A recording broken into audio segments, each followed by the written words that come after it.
Hi hello అందరికీ నమస్తే. ఈరోజు వచ్చేసి రెంటెడ్ ప్రాపర్టీ మీ ముందుకు తీసుకొస్తున్నాను. ఇది 3 BHK ఫ్లాటు, 1600 SFT ఉంది. ఇది ఫ్లాట్ చాలా నీట్గా ఉంది. చూడండి, మీకు ఎవరికన్నా రెంట్కి కావాలంటే నా నంబర్కి కాంటాక్ట్ చేయాల్సిందిగా కోరుకుంటున్నా. ఈ ఫ్లాట్ వచ్చేసి శ్రీనగర్ కాలనీ, గ్రీన్ బవర్చి బ్యాక్ సైడ్లో ఈ ఫ్లాట్ ఉంది. చాలా నీట్గా ఉంది.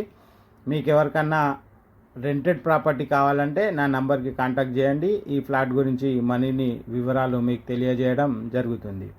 అలాగే ముఖ్యంగా మీ అందరినీ రిక్వెస్ట్ చేస్తున్నాను, నా ఛానల్ చూస్తున్నటువంటి ప్రతి ఒక్కరికి నా ఛానల్ని సబ్స్క్రైబ్ చేసి నాకు ప్రోత్సహించాల్సిందిగా, నాకు సపోర్ట్ చేయాల్సిందిగా కోరుకుంటున్నా. అలాగే మరిన్ని కొత్త వీడియోలు కావాలన్నా, మీకు ఎక్కడైనా పర్చేజ్ చేయడానికైనా, మీ రెంటెడ్కైనా నా నంబర్కి కాంటాక్ట్ చేయాల్సిందిగా కోరుకుంటున్నా. ధన్యవాదాలు.